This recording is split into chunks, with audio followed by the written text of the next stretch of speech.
Yechezk'el, Ezekiel, chapter 33. The word of Adonai came to me, Human being, speak to your people, say to them, Suppose I bring the sword on a country, and the people of that country take one of their men and appoint him their watchman. Now, if upon seeing the sword coming against the country, he blows the shofar and warns the people, then if the sword comes and takes away someone who heard the sound of the shofar but paid no attention to it, the responsibility for that person's death will be his own. He heard the shofar but paid no attention, so the responsibility for his death is his own. Whereas, if he had paid attention, he would have saved his life. But if the watchman sees the sword coming and does not blow the shofar, so that the people are not warned, and then the sword comes and takes any one of them, that one is indeed taken away in his guilt, but I will hold the watchman responsible for his death. Likewise, you, human being, I have appointed you as watchmen for the house of Israel. Therefore, when you hear the word from my mouth, warn them for me. When I tell the wicked person, you will certainly die, and you fail to speak and warn the wicked person to leave his way, then that wicked person will die guilty, and I will hold you responsible for his death. On the other hand, if you warn the wicked to turn from his way, and he doesn't turn from his way, then he will still die guilty, but you will have saved your own life. Therefore, you, human being, say to the house of Israel, You say, Our crimes and sins are weighing us down, we're pinning away because of them. How can we even stay alive? Say to them, As I live, swears Adonai Elohim, I take no pleasure in having the wicked person die, but in having the wicked person turn from his way and live. So repent, turn from your evil ways, for why should you die, house of Israel? Next, you, human being, say to your people, The righteousness of the righteous person will not save him, once he starts committing crimes, and likewise, the wickedness of the wicked person will not cause him to fall, once he turns from his wickedness.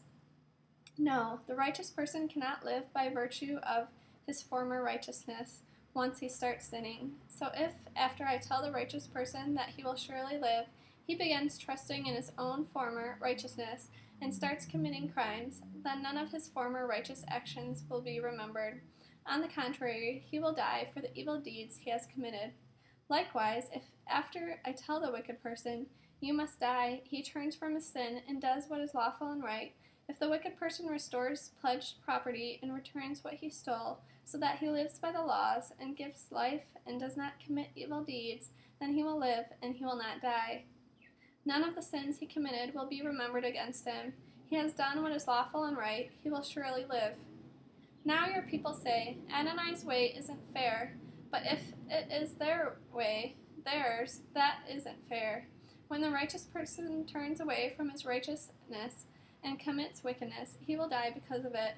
And when the wicked person turns from his wickedness and does what is lawful and right, he will live because of it. Yet you say, Adonai's way isn't fair. House of Israel, I will judge each of you according to his ways.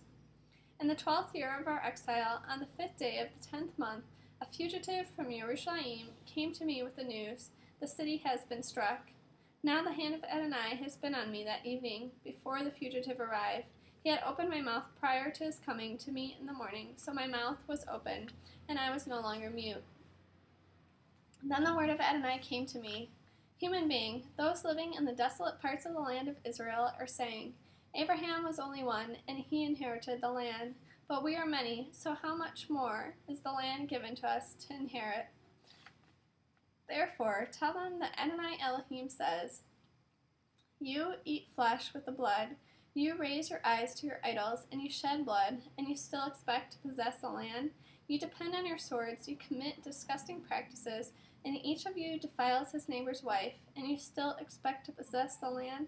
Tell them that Adonai Elohim swears, As I live, those living in the ruins will fall by the sword, those in the countryside I will give to the wild animals to eat, and those in the fortresses and caves will die of the plague.